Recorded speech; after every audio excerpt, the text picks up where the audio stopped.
This is where it began. This is where I got the name with other weightlifting clubs, is Chicken House Charlie. That's what they used to call me, because it all started here in a chicken house. And my first members was John Wixie of the Wixie family, who tragically died. He was the fireman who was killed in a fire up in Banbury somewhere, and a chap named Brian Webb. And then from then on... There's three of you to begin with?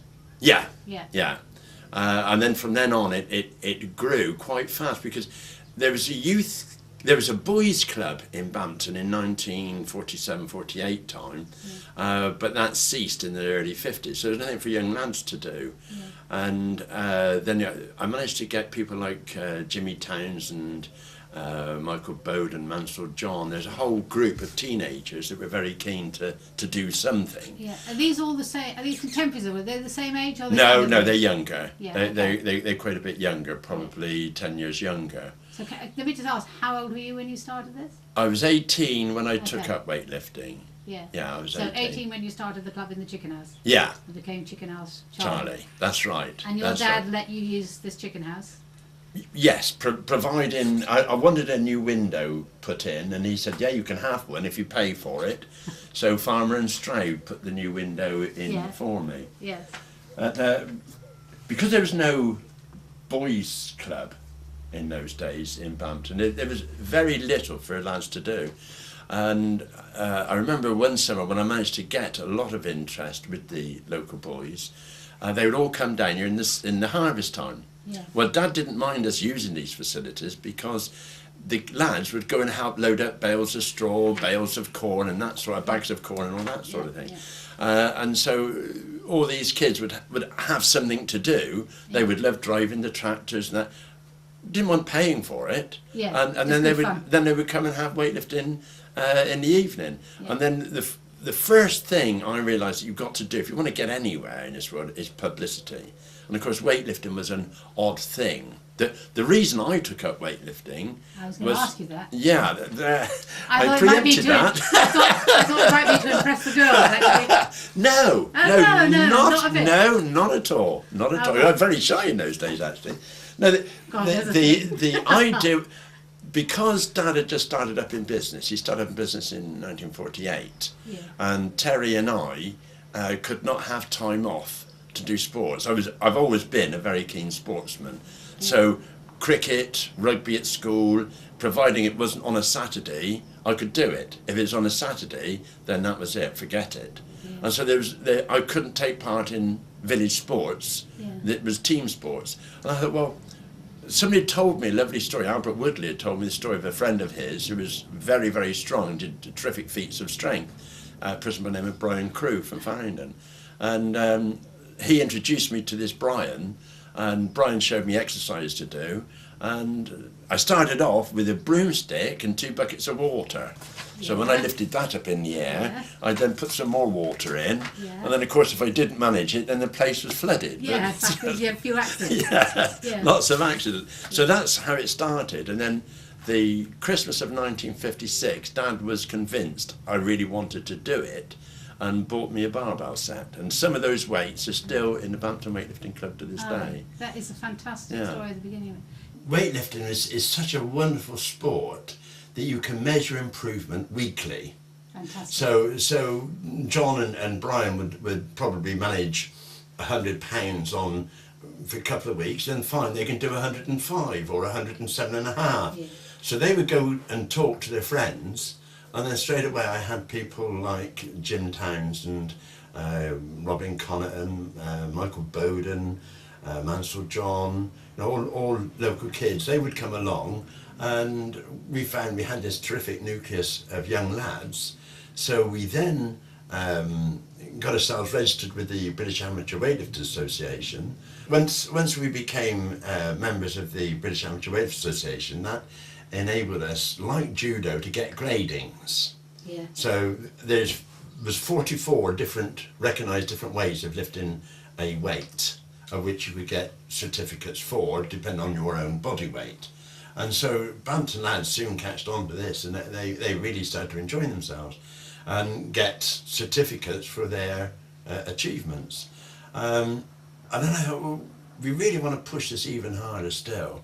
and I'm a firm believer in publicity, and so Bampton had a carnival, so we had put up a float, went round to the fete, and then we would put on a weightlifting display. We'd have a little weightlifting competition with Bampton boys, and then I would do a demonstration. I used to break 6-inch nails. Like, I could break a 6-inch nail in 20 seconds. Well, wait a minute. How did you break? Just with your no, chop? Bending it. Oh, did you? Yeah. There was tricks to it. You would get a yellow, you know, the old Can you yellow. do it now?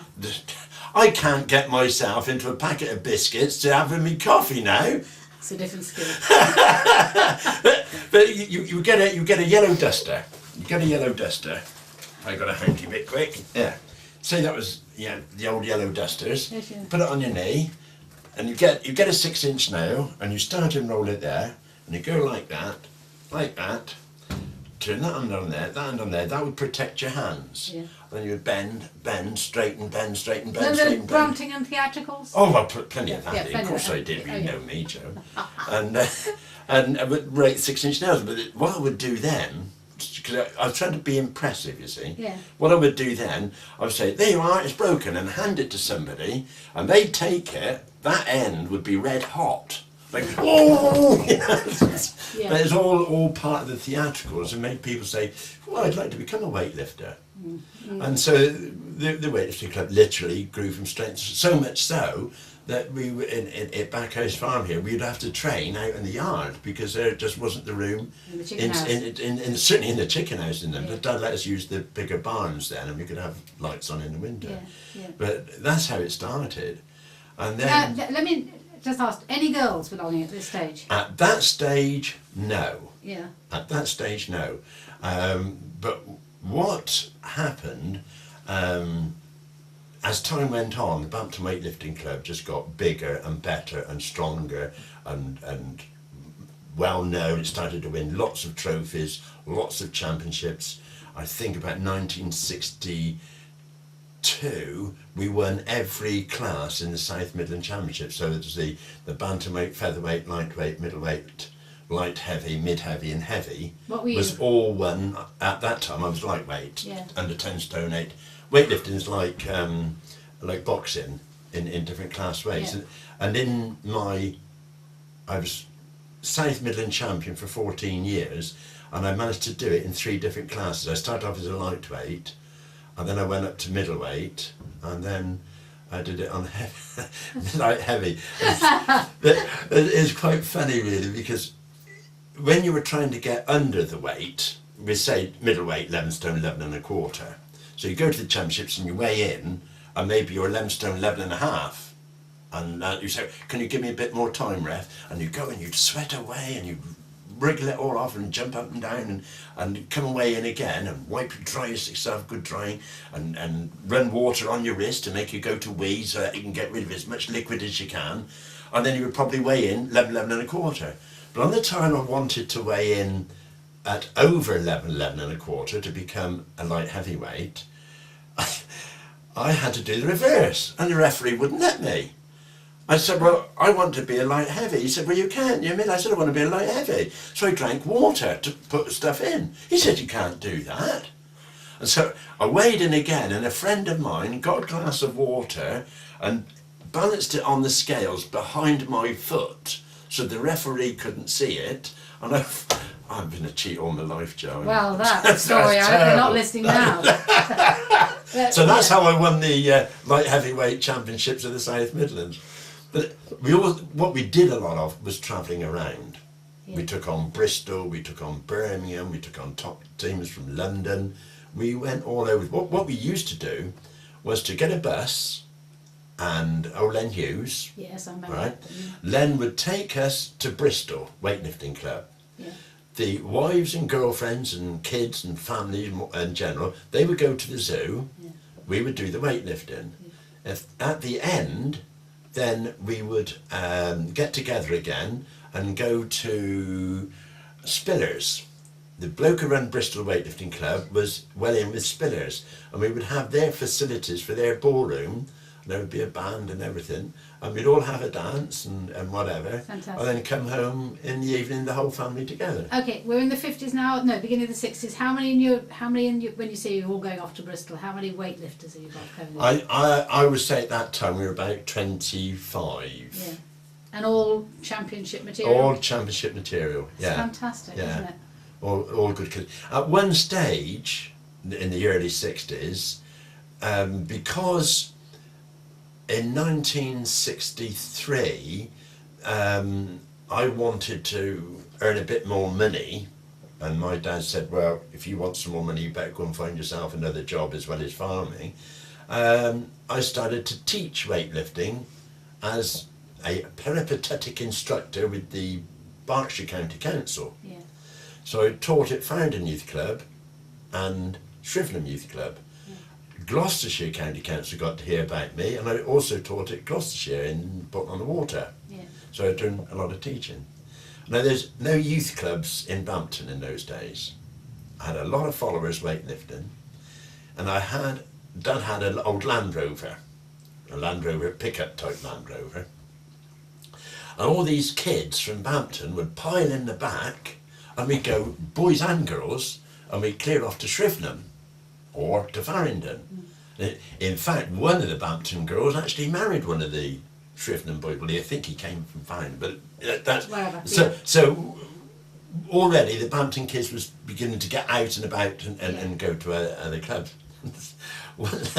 one lovely instance where I was teaching weightlifting. It was all very serious. I was paid more for that than ever I could earn at farming. Yeah. It was 17 and 6 an hour, but the farm wage at that time would have been about 10 shillings. Yes. 50 pence. Yeah. Yes. So Wow. I was on really good money.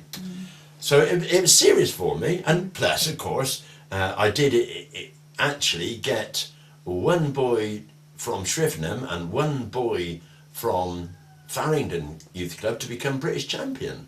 Who were they? Do you remember their names? Yeah, you know the Morgans that own a lot of the land round here now? Uh-huh. Well, one of those was Colin Morgan, and another one is Charlie Metcalf, who lives up New Road at the moment. And he was a He national was champion. He was British champion, Fantastic. British schoolboy. Yeah. Along with Gordy Goff, he was British schoolboy, Colin Winterbourne, Alan Winterbourne, and Nigel Chivers, he was British national champion. Yeah. Yeah, so we had 5 British champions in the Bampton Weightlifting Club. It's fantastic. A lovely story in relation to Shrivenham, right? I'm teaching, and this lovely boy from Shrivenham who hadn't had much experience with women, and certainly not Bampton women. They specialise. Bampton are special, Bampton girls are special. So he's lifting the weight above his head like this, and I'm just about to tell him, yes, you can put it down now, when this Bampton girl come along behind him, slipped her hand underneath his legs, between his legs, and grabbed him and said, cough. Well, of course, he put the bar down very quickly. Now, I had to... You're not keeping a straight face, Joe, so you're struggling. How do you think I was? I thought it very funny. But my job was at stake, because if I got caught out doing that, I'd have been thrown out the circuit. But very dangerous, isn't it? You can't take Bampton girls anywhere, can you? It seems like it. It seems like it. Right, I don't know about repeating that. Yes. Yes. So yeah. Yeah, it doesn't sound like she was a serious weightlifter to me. No. The most serious girl I had at that stage was the local Express Dairies manager's daughter, because all our farm milk had to go to Farringdon in churns in those days, and his name was Gebby, and his daughter was British schoolgirl hurdling champion, 80 metres hurdling champion, and she came to me over at Farringdon to do her training. In those days, Joe, weightlifting was reckoned to make you slow. Slow-witted or what? No, slow in your movement, because trundling along type of thing, you know, big and muscular, muscle bound and all the rest of it. And we, as instructors, we had to try and fight that. Yeah. I mean, you had to try and put over the story that weightlifting for fitness, power training, was very, very important to athletes. So I managed to have her there. I've had javelin throwers. Was she slim and pretty? Or was she a hefty wench? No, she was very slim. Yeah. All girls are pretty, Joe. I've never come across an ugly one yet. Oh, right, okay. But, so I managed to convince her parents that the need for weight training. Yeah. You talk to any athlete today, we're now in the year 2007, and if they don't do weights, yeah, then they're nowhere. Even top golfers of that day, they were using weights. Yeah. The Americans were certainly into weights early, but you could not get people to accept weight training as an aid to speed and to fitness. Yeah. It's totally different now, as I say, but in those days it was a big struggle for us to convince people. John Taylor, who used to own Market Square Garage, he come to me for weight training for ski jumping, water ski jumping. Yeah. So I've had quite a few top people come along to improve their other sports. Yes. Judo, I've had a lot of judo people. Yeah. Come along. You've got the national champions. Have you got anybody who went any higher than that? We had a Philip Brunt. He won the national award for the most improved junior in Great Britain. It's an award called the Lavender Award. He'd won that. Colin Winterbourne represented Great Britain in international matches. And of course Alan Winterbourne represented Great Britain in 2 Olympic Games, the Montreal Olympics and the Moscow Olympics, and as well as many Commonwealth Championships, because you have your Olympics every 4, then slipped in between that you've got your Commonwealth. Yeah. And so Gary Langford became a member of the Bampton Weightlifting Club. He was a medal winner, and he'd won, I'm pretty sure he won gold in the Commonwealth Championships. So from Bampton there has been a terrific quality of weightlifters. The Bampton Football Club, there was a period of time when I trained them for weight training. We used to walk all the way up to with Albert Radbund and such like, walk up to the signal camp when it was there, use their facilities for fitness. And then the next year, we used the facilities in the school. Yeah. I know your dad bought your first set of weights, but you've got all these boys traipsing in for weightlifting. What are you using at the beach? I mean, it's not just broom handles with buckets. No. How did you afford it? We did all sorts of things to raise money. Dances. When we used to go around to these fetes, as I say, putting on fete display, and we would charge them. Yeah. We would go all over the place. Mrs. Rose, you remember Mrs. Rose from Bampton House? She moved to Appleton.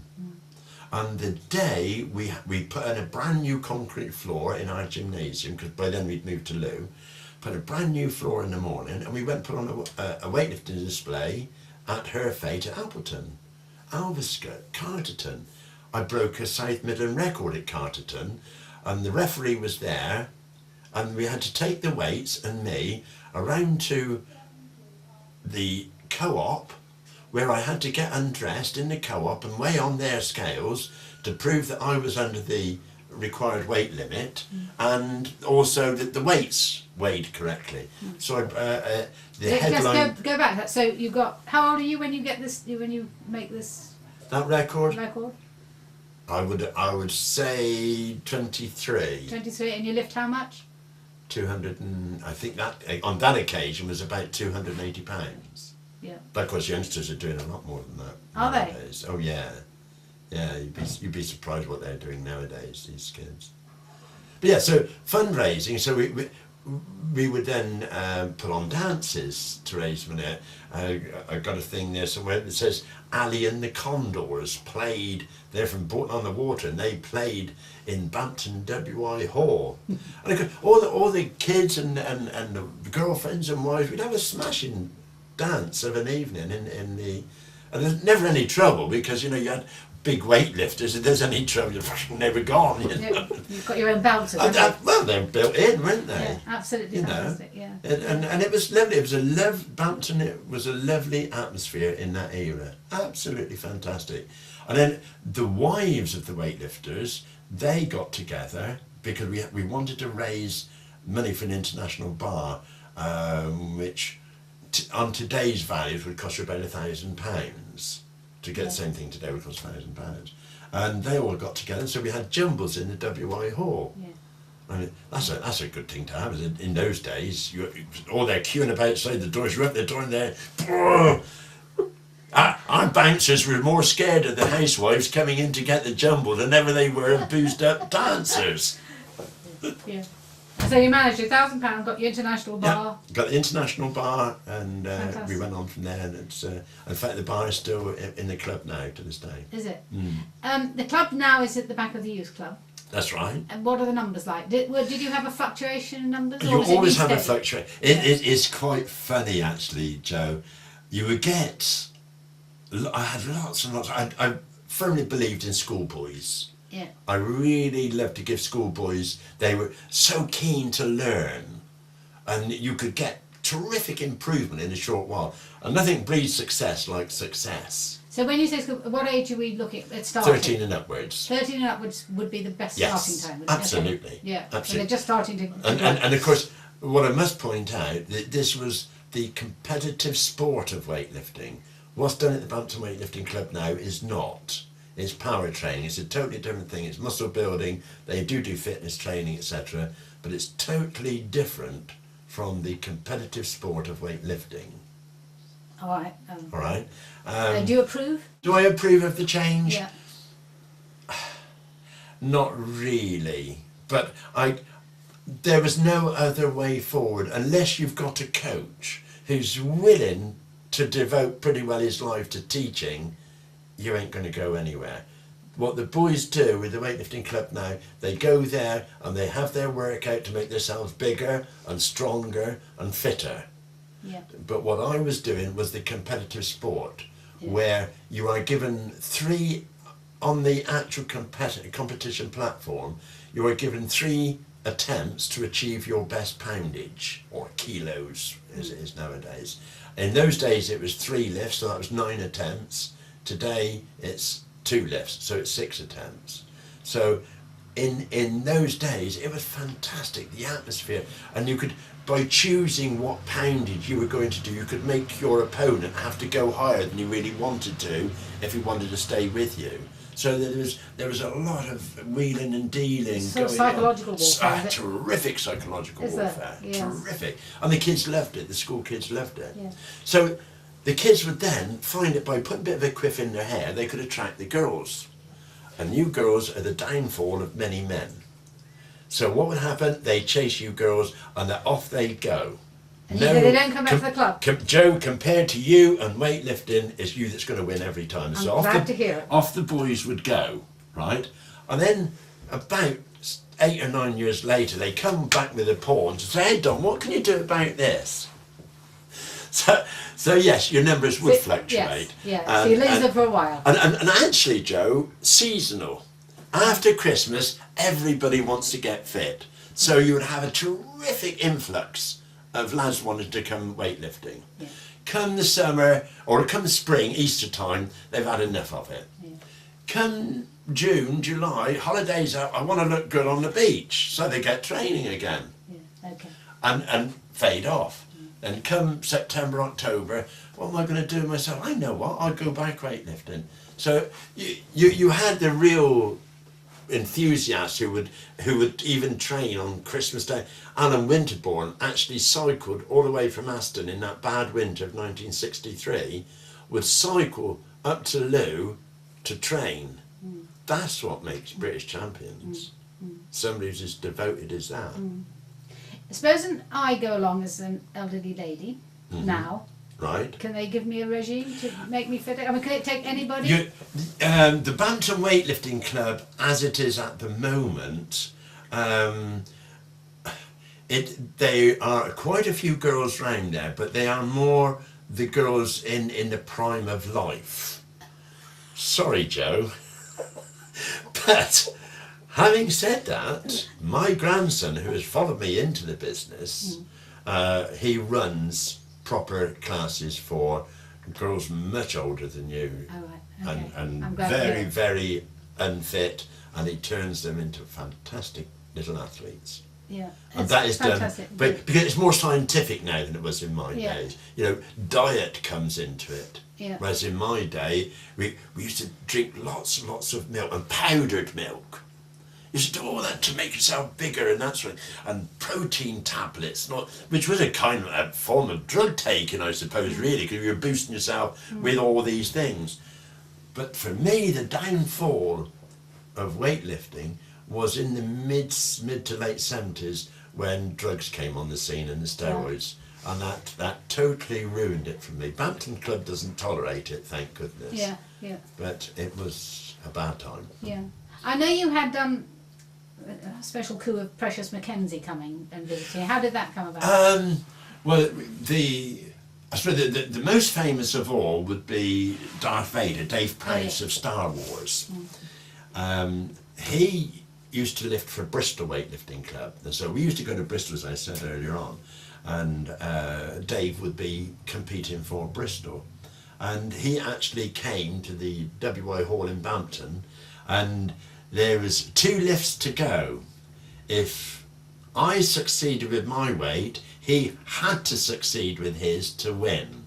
I succeeded with my weight and he didn't, so Bampton won. Darth Vader took a tumble. And it wasn't fixed. No, definitely not. Fantastic, yeah. A fantastic character, so that when Bampton Weightlifting Club celebrated 25 years, he actually came down, stayed with me, and he presented all the prizes. Because we used to have lots of prizes for the best junior and the odd lifts, as we used to call them, and the most improved lifter, and the best boy in the club, not necessarily the lifter, but the one who does more for the club. And so we had lots of awards for that, and all that, of course, is very great incentive for the lads to do more. But on the opening of our new club, as I said, when Mrs. Rose had her fete, we put in a new floor in that. We gave it publicity, as I've always done. Any excuse for publicity, I'm in there. So I give it bags of publicity, and we had Northampton come down to lift against us, and Precious Mackenzie was in the Northampton team, right? So he came down, and Mr. Pickard, do you remember Sid? Yes. He was our chairman. He actually got us onto a business footing. We were just a group of lads till about 1961. We were just a group of lads doing weightlifting, raising a bit of money for ourselves and doing it. But Sid come along and he said, well, what you want is a constitution, you want rules, you want a bank account, you want this, you want that. And so he really set us up. So when we got this new floor in the club and decorated the club, we got Precious Mackenzie come in. Right, let's get the press in. So we did. So the press come there, took pictures all over the Whitney Gazette, all over the Oxford Times. Right. And 1 week later, a letter from Oxford County Council. We understand that you've been and altered the old school at Lou, and therefore we want rates. So they screwed us for rates. And so from then on I had to pay rates. But so publicity isn't always a good thing. It's a terrible story, isn't it? The sting in the tail, and that was the sting in that tail. Yeah, no. Yes, I want to know about the MBE, and because I assume it was associated with weightlifting, was it? Well, you are vetted over and over. Once you're told, you get the award, and you are told today is going to be your day. Be at the palace at such and such a time. Here's your pass. There's all the rest of it. You can take 3 people with you. So it worked out well. I'm a man with 2 children, so a married man with 2 children, so that worked out very well. And the lovely lady in Bampton, when she heard about it, she said, you do realise, Don, you're going to have to learn to curtsy. So I know she got it wrong, but I jokingly learned to curtsy. So being the idiot that I am, everybody's nervous in the palace. So there's this lady trying to learn how to curtsy, can it right? She was practicing a curtsy. I said, no, not like that, madam, like this. And so I showed how to curtsy. You did? Yeah. So you're all, there's one or two little drinks and a few nibbles while you're there and you're being vetted. And there was 115 people getting awards of one kind of, so it's the knighthoods that go first, and then the CBE, then the OBE, and then as plods at the back. Okay. And several times they keep asking, right, what is your name, sir? Yeah, so that you're there. So you're all fired up, lovely. And this goes on all the way round out back of the ballroom. And then you come on round, they keep asking, and the last time they ask you your name is just as you going to go into the ballroom. You're all filing and you're taking your turn, right, one at a time, and you get there, and chap says, Mr. Rouse from Bampton. I said, Bampton? I said, that's the loony bin. He said, oh, I'm sorry, Mr. Rouse, Bampton. I said, yeah, that's it, that's okay. So I stood there, and then you then go into the ballroom, and there's one more of these officers stood there, and then you've got the T that goes down, and Her Majesty is down there, right? So I'm stopped at the doorway. Here's where the bloke made a bit of a mistake there. And then you come next to this next sort of flunky bloke who stood there, and he's looking very serious. And I looked at him and I said, you wouldn't hold my hand, would you? He said, not at this moment, sir. So you wait for that man or woman to finish her bit with the Queen, and then you have to step back, then do your bow. So you do your bow first. You come up to that T, when your name's called, so you stop there. When your name's called, you do your bow so you don't headbutt Her Majesty. Then you walk up to her, and then she pins the medal on, see, and so on and so forth. So you wouldn't hold my hand, not at this moment, sir. Oh. So Don Rouse for services to the community of Bampton. So it really makes you feel proud. The name of Bampton in Palace. Yes. So went up, turned, bowed, walked up to the Queen. Now behind the Queen is two sort of flunkies. One there with a cushion with your medal on, and one here with a clipboard. Now the Queen, bless her heart, she has studied every single person. And so she'll have a keyword. So she gets the medal, and the flunky there whispers in her ear, weightlifting, right? So leans forward, and you've already got the clip there, so she's not going to pin you and make you go out. They pin this on a hook, right? She said, I understand you're into weightlifting. I said, well, ma'am. I said, that's not my main claim to fame. Oh. I said, my main claim to fame is that I took 106 old age pensioners with dispatchers to Weymouth, and I only came back with 104. And for that, Mum, I apologise. As quick as a light, she said, well, they must have been enjoying themselves. That's fantastic. Absolutely brilliant. Yes, absolutely brilliant. Yes, like and that. So, yeah. And there won't be many people, actually, who tell us a little story. That's quite good. No, very good. And then I told her about Alan Winterbourne. Bampton is such a small place that we produced 5 British champions from that small place, and she said, she was pleased and impressed. And mind you, she'll have seen it now because it's been on the floods. Absolutely. Yeah. If I hadn't seen Esther Ransom on screen a few days before, I would have thought that I had offended Her Majesty, because it's quite clear. And Esther Ransom has said, when you go and you meet the Queen, when it comes time for you, she wants to get rid of you, she will take your hand, and she actually shoves you, right? Now, if I hadn't seen Esther Ransom say that on telly, because it's quite hard how she does it. She literally pushes you, and I thought, well, I've offended her, but it's not, because as Esther Ransom said, that is how she does it. She gets rid of it. Well, she takes a risk, doesn't she, doing it with you, because you're a weightlifter. I thought you were saying I'm a charmer. Oh, come on, Joe. Both. Stop. One more. Oh, okay. One more question. Right. Any downsides to being a weightlifter? Are you ending up with joints that are a bit iffy because you've been a weightlifter, or is it just all good news all the way? Well, people used to say, one of the questions that was always aimed at me was, when you stop weightlifting, you will turn to fat. so I'm going to keep my shirt pulled out. Okay. But that is not the case. How God intended you is how you will end up anyway. And so all those muscles and that, I mean, I still keep fit. I do a lot of barn dancing, as you know. So I still keep reasonably fit. I'm just over 70 now, thoroughly enjoying life. And joints, I got a bit of knee trouble, then footballers get that. I think my knee trouble is I've been such a sinner that when I go to church I spend so long on my knees it's a job to get up again. Okay, nothing to do with weightlifting. Nothing to do with that. Okay, that's great. I've had lots and lots of girls do weightlifting. There was a policeman's daughter from Stamford-in-the-Vale, absolutely brilliant weightlifter. Yeah.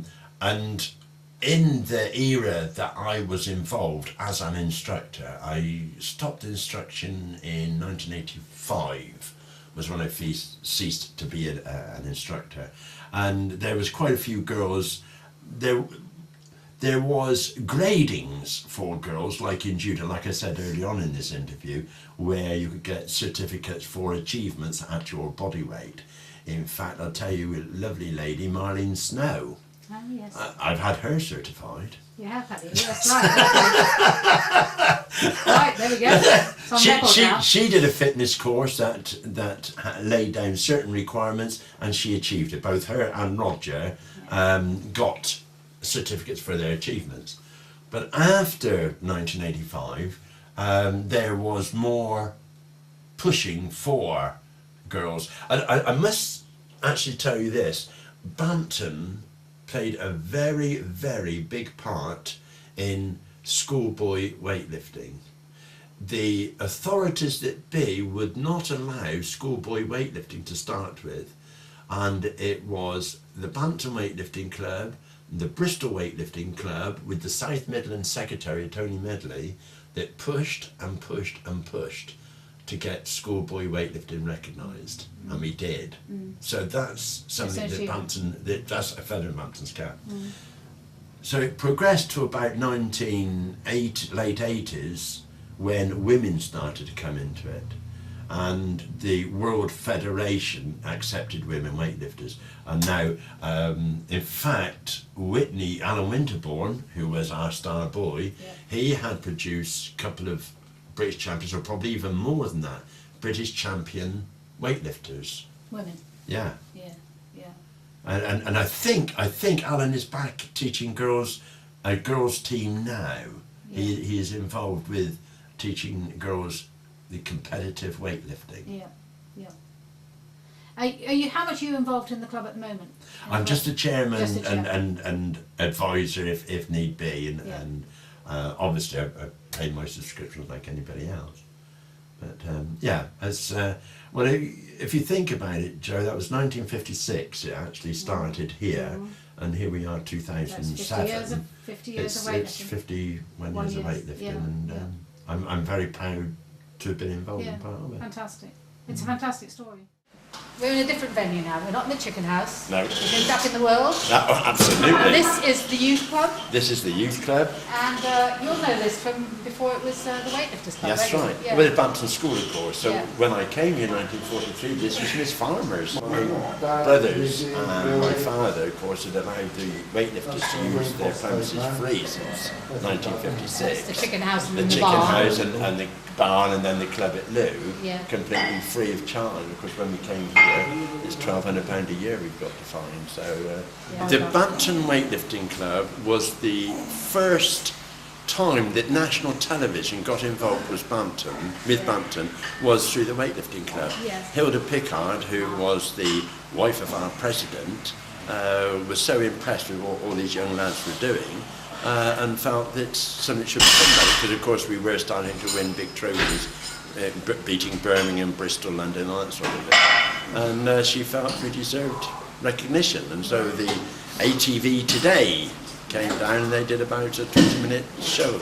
Yes. Did anything come out of that, or was that? No, just more members. As Yeah. I've said before, publicity I've used to the greatest advantage to get lads doing the lifting. Yeah, no, that's great. There's one other story I wanted to ask you about, because you talked about Bampton girls. Oh, they've been marvellous. They helped you with some competitions. Well, Bristol, they were very competitive, and they were determined to beat us on our home ground.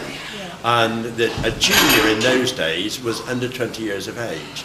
And this junior was rather a big boy for being a junior. But nonetheless, he entered, and actually Bristol, I think, won that class, the junior class. After the weightlifting competition, we always had dances in the village hall. And a Bampton girl, bless her heart, allowed herself to be chatted up by a Bristol boy. This Bristol boy who claimed he was a junior went outside with him, which I thought was very kind of her. And after sort of half an hour to an hour, she came back in and said he was lying because he's 25, he's not under 20. So it was very kind of her to go to those lengths. Yes, it's a bit of the to put herself at risk with a Bristol boy outside the WI Hall in Bampton. Exactly. Yes, that was very good. Okay. But I mean, you get good and bad and everything. The Bampton Club years ago used to go to in Borstles and approved schools and young people's prisons. One of the best things you can do in there is weight training, because it gives the youngster pride, self-respect, self-esteem, because you can build yourself up. And so to give them competitions, the Bampton Weightlifting Club would go visiting them. And we went to one right down on the south coast, went to this prison, pulled up in our cars, we were given special passes and told that whatever you do, you must lock your cars, be very secure about everything. So we got in and started to weigh the lads in, and I forgot my bookwork. So I thought, oh, I better go. So I got permission, left, went to go into my car. As I went through these boys, the boy looked at me and recognised me. He said, "Hello, Don." He said, "What are you doing in here?" And it was a lad I used to teach Ishrifnham. Was actually inside. Ended up in Boston. One further question. You talked about your club in the beginnings being about competitive weightlifting. Yeah. And this is about about this firming up. But so if somebody wants to do the competitive type of weightlifting, where would they go now? Well, there's two kinds of weightlifting. There's your power set, and in fact we have a British champion here now on the power set, and ours is what was known as the Olympics. Okay. To do the Olympics nowadays, Whitney have got a club. In fact, Alan Winterbourne, who was our star boy, is now teaching girl weightlifters for the sport of Olympic weightlifting. Okay. So that's where you'd have to go for that sort of thing. Yes, and we call this something else. We call this, what do we call the powerlifting. This is bodybuilding, fitness and bodybuilding. Okay. It's Ray Fielding. Ray Fielding. And what is your position here? The current weightlifting secretary. I've been current for weightlifting a few secretary. years. So you organise it all? Yeah, that's right. And this is called power weightlifting, is that right? It's a mixture. It's a mixture. Tell us what exactly it is that goes on here. I mean, I can see what's going on, but I want you to describe it. Yeah, the club was originally set up for proper Olympic weightlifting. Yeah. So you got 3 different disciplines in that, and they compete at the Olympics. Now we've moved away from that. No one really does that down here. It's more of a lift of powerlifting, which is your big 3 exercises, which is your deadlifting, bench press. Deadlifting is pick up as much weight as you can off the floor. Okay. There's no real technique to it. It's just brute strength. There's no real technique? No. Okay. It's just as strong as you can be. It's really just grip it, pick it up, so you lock out your knees. You might see it on the World's Strongest Man competitions. They do that there when they pick up the car, stuff like that. That's the same as what we do down here. Yeah, then you've got the bench press, which everyone knows. This one here. That's a bench press. That's lying down and... It's lying down and again, just touching the weight to your chest and bringing it all the way up to the top again.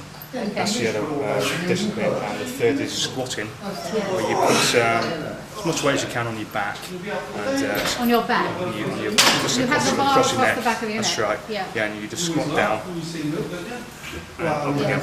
Yeah. Again, that's another exercise you see on the World's Strongest Man.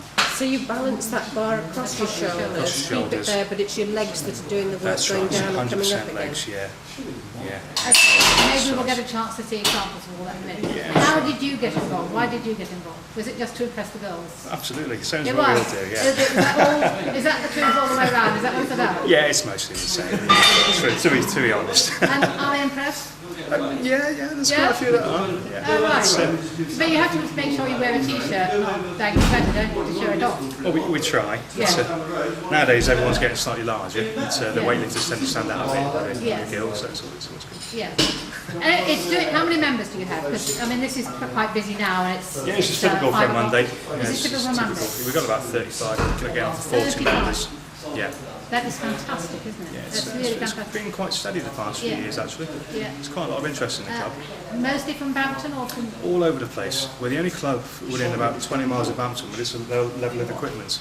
This is very impressive. Yeah, you'd have to go to Oxford or Swindon to get the sort of equipment we've got here. Yeah, that's very, very impressive. Because most other gyms in the area are fitness orientated, Yeah. whereas this is sort of strength and power orientated. So we've got a lot of stuff which other people just don't cater for. Just all these, you won't see many gyms in the area with 55 kilo dumbbells. I mean, that's the weight of a person each. Yes, on each arm. Yes. On each arm. Yeah, that's right. Yeah. So, Yes, it is impressive. It is yeah, impressive. not many. In a minute, I should try to pick something up. Well, you go And I again. probably... It's on an maybe insurance just lift form it first off in case you break yourself. that. Oh, is that right? Okay. And you've got some champions, haven't you? Yeah, that's right. There's one lurking about. Which one is our champion now? Big grinning one. This big grinning one with Yeah. all the tattoos. Can you just do a little twirl so we can see your tattoos? What, like a ballet one? Or Well, It's good you at can do a that, macho one if you like. No. Really nice. They're really nice. Hello. This is Shane. This is Shane. Shane. Shane Chivers. Chivers. Yeah. Okay. And you're what kind of champion are you? I've been a British Olympic schoolboy You champion. want to come up a bit closer so we can see your tattoos and things. Nice, and we And can see the piercings. I've done, and I was British junior powerlifting champion as well. So you started as schoolboy, I did schoolboy Olympic weightlifting. did you? And was British champion at that, and Britain's strongest schoolboy as well. At how old? From 13 to 16.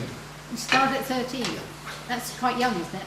It's about right. It's Is about it? right. Now, some people say it's not, but obviously they teach you technique and not too heavy weights at that age. So Yeah. Yes. How old are you now? I'm 35. 35. What age did you stop this? I'll probably stop when they're hitting their nails into my coffin. Okay, go on and on and on. Okay. Next year. So schoolboy champion and then British powerlifting British champion as powerlifting well. champion. Are you aiming at any other titles? I'm just sort of training to keep fit at the moment. Okay. I used to be a lot bigger, but I wanted to lose my belly because now I'm at 35. I don't want to end up with a big belly and big muscles. So I'm going to go for more feel good inside as well as out, Okay. which this club's good for as well. Yeah. Okay. Okay. Brilliant. Thanks. Thank you very much. We might come and watch you do whatever you're doing. We got a bodybuilding champion as well. Is he here? No, he's not here at the moment. So Oh, he that's took okay. part in that competition there. Now, who are we looking at here? It's not none of him there, but he's that sort of size. So Or this was. is bodybuilding champion. Yeah, that's right, So yeah. it's just cosmetic. I mean, it's just looking good. It's That's right, but you've got to be damn strong to get to that sort of size as well. yes. Okay. Okay. So although they look good, if you like that kind of thing, they're also very strong. Yes. So we have we also Bampton has produced a champion of that. Yeah, bodybuilder, South Coast champion. South a couple Coast of years champion. ago. He's a guy who's Who is that? currently, his last name's Brian Greenall. He's a Scottish Brian guy. Green. Okay. Yeah, he's about 6'2" and about 18, 19 stone at the moment. Yeah, there's all different days they train, Yes. all just different routines, but Yeah. yeah, she's quite And fit. any ladies? Not at the moment, no, it's lady free at the With moment. lady feel do you prefer it that way? No, it's nice to have a bit of a mix. Is it? Yeah, Okay. we've had a couple of girls down here training Yes. away. So Yes. Are good they guys. good?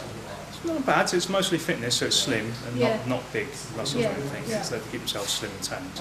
Yes. It gives the lads someone to impress when they're down here, so everyone Yes, tries so it's to work quite good it for out. it's quite good for everything, isn't it? What's the oldest person you've got here? Oldest person we got, I don't know his exact age, but he's mid-50s. Mid-50s. That's quite good. And has he been doing it for a long time? Apart from Don as well. Yes, well, does Don still come down for workout? He does still watch these days. I think that's about as heavy as he picked up these, just the Okay, bar. all right. Don, are you going to give us a demonstration? This is the bar Yes. that we did all the money raising efforts for all those years ago for the match against Bristol. Brilliant. That Thank is you, the Ray. one. Yes. So that's the one. Ray, And it's last. they cost about £1,000 now for a set of weights Easy. with that, with a bar. It's about £1,000 now. Easy that. We've got Yeah. thousands of pounds worth of equipment in here. Have you? Yeah, but this bar with a complete set of weights of about, what would that be, about 150 kilos. Depends on the quality, but you can pay up to Yeah. 1,000 for a good set. There you I go. reckon so. And Don, the one that your dad helped you buy right at the beginning, did he not give you something for it? No. I see there's some odd weights about these. Those some Ledge Park weights and that. They were the originals that Dad bought for my Christmas present 1956. Yes. So there are still some of the weights They're here. still around. But the boys have had to work so hard, raised a lot of money and bought their own weights. As Ray said, there's thousands and thousands of pounds of equipment in here. All these machines. That one over there, several £100 just that. There, it's amazing. But the body solid. Ray, the leg press machine, how much does that cost about? Nearly 1,000. There you go. That's the sort of money these lads have had to keep raising to get themselves Then, equipped. Ray, come back and come a minute. Is it raising money? Is it just from subscriptions, or are you going around doing performances and things like that? No, just subscriptions. Just subscriptions. Yeah, just subscriptions. And last year we had a charity fundraising event. Yes. Raised £1,300. That was for a specific cause. Yes. That was that's where Steve won his trophy. Oh, right, We tried to lift 1,000 tons. Did that in a day. Oh, that's the trophy for lifting the most weights in a day. That's Okay, right, we'll get better talk And to that's, Steve, haven't we? have you told them what it was all about? Yeah, we have one of our members, Neil Thacker, was killed in a motorbike accident last year. On Loom Corner.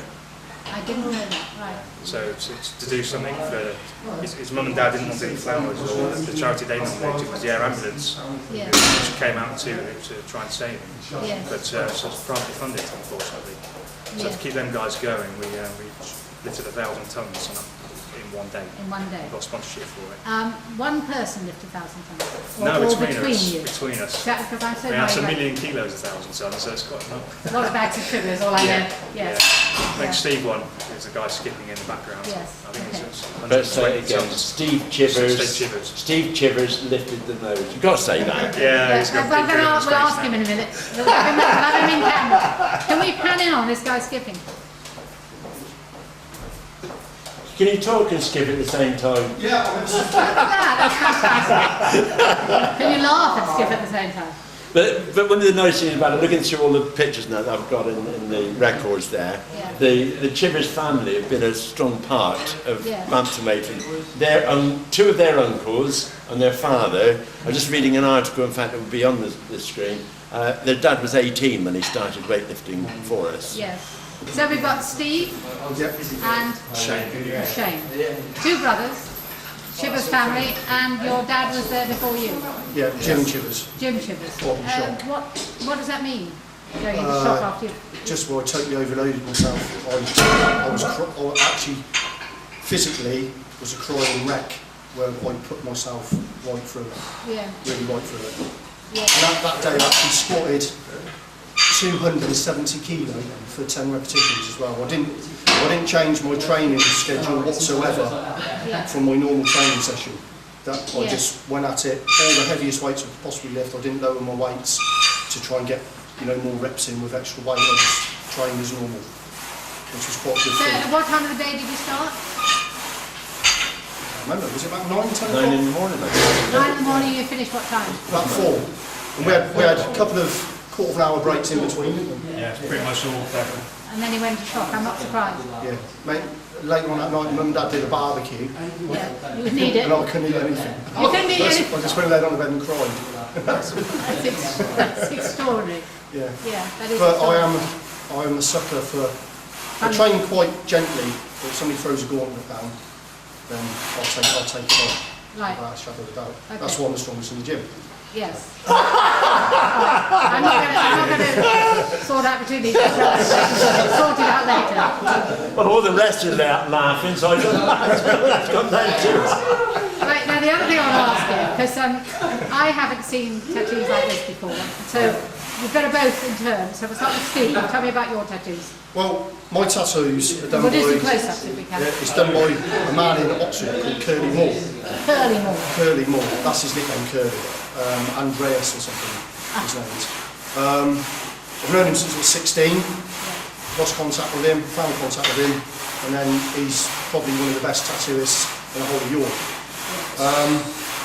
My tattoos are along the lines of tribal, Maori, Indonesian.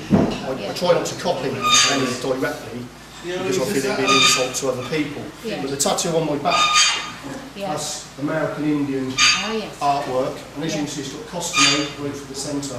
Yes. Well, Costino is our Indian tribe. My grandfather was over during the war, was an American GI, met my grandmother, and he's a full-blood American Indian. So you've really got the connection there, that's fantastic. Or Native American, that particular tribe. That's fantastic. Okay, Shane, what about yours? Mine's done by the same guy, but I went for more Japanese style. And a lot of mine are cover-ups because I've had girls' names all over me.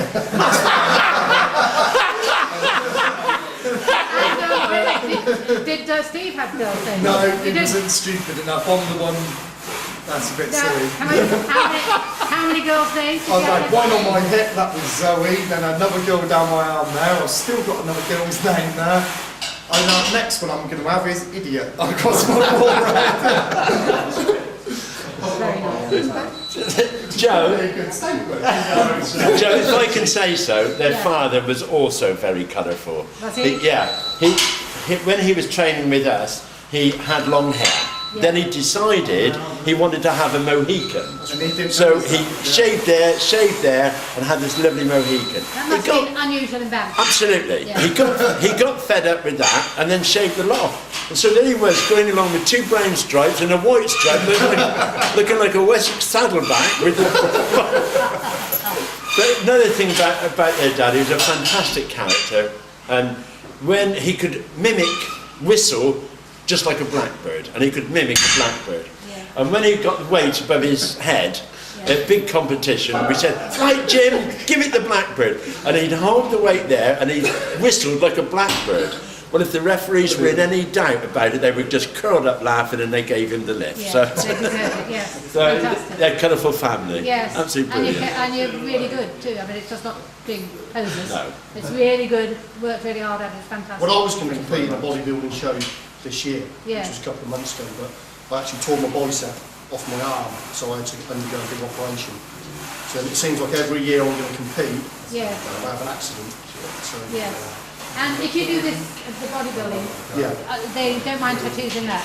Well, the stuff you paint on is so dark, it's almost like creosote.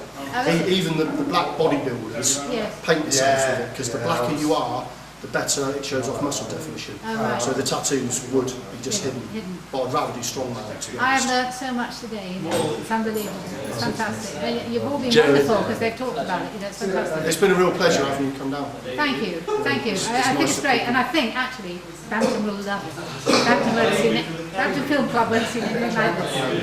And it is lovely, Joe, that at our age we can still learn a thing or two, isn't it? It's fantastic. Thanks. Brilliant. We are still learning. Yeah, absolutely. Okay. Absolutely. Lovely. About 10. That's about 10. That's about half. Like kilos, yeah. No, he's kilos, I'm pounds. Okay, we'll do pounds. What do you want, pounds? It's 11 pounds. No, okay.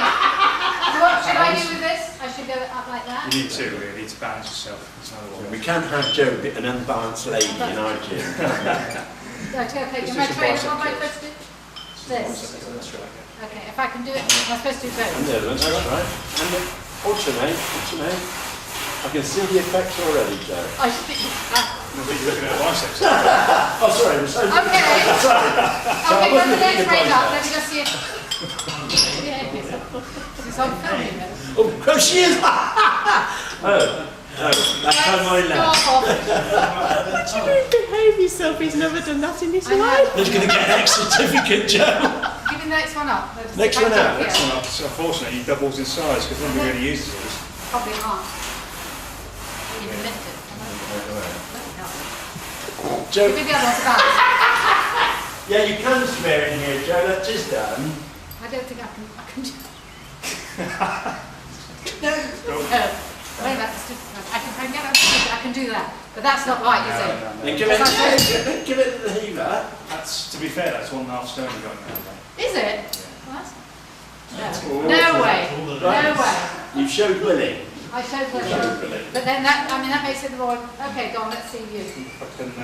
Okay. I thank you. Right. It's great. It's really fantastic. It's a great achievement. You know, you starting it and you being and they're keeping going. Really love it. It's fantastic. Really. Well, you're talking 51 years, Joe. Yeah, it's brilliant. That's a long time in any sport to keep it in a village. keep it It going. is, it's fantastic. We're not only, a great city, but we've got a really good thing there. It's super. Well, we do hope that when this film is shown and viewed later on, we know we are in trouble with premises because they're hoping to develop this, and it could be that we've got to move on. That would be tragic. Have we got this on film, this particular thing? This would be absolutely tragic. So what are we looking for? We're looking for, Don, we're looking for something like Hancourt Farm to give up one of its big rooms? No, what we would like is to stay here. Yes. What we'd like is to stay here. This is beautiful, it's ideal, it's central. Yeah. It's absolutely ideal for the lads. Yeah. But we know that Oxfordshire County Council want to sell the property. And Yes. that is starting to throw everything in turmoil. We are just hoping that either the parish can get it back again from the council or something like that, so that the Bampton Fete Don can still stand here. For another 50 years. There's over 30 members on our list here, and so I think the Weightlifting Club's doing a service to the village. Yeah. And I think it should be allowed to continue to do so. And if there's any help anywhere, then we're looking to it. But we would love to keep this building. Yeah. So I hope when you view this, we haven't had to move away. Yes. Well, let's hope. Let's hope. Well Absolutely. done. Thank you very, very, very much. No worries.